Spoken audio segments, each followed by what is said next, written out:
పేదల భవిష్యత్ కొరకు యుద్ధం చేసేందుకు మేమంతా కూడా సిద్ధమే అని గట్టిగా చెప్పండి.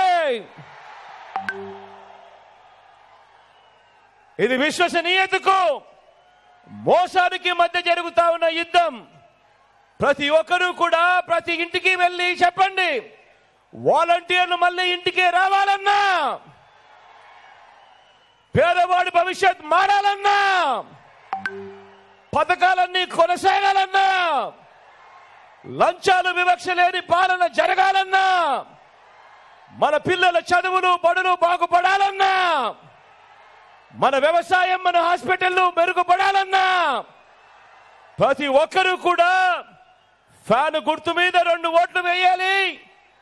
175కు 175 అసెంబ్లీ స్థానాలు, 25కు 25 ఎంపీ స్థానాలు, ఒక్కటంటే ఒక్కటి కూడా తగ్గేందుకే వీలే లేదు. సిద్ధమేనా?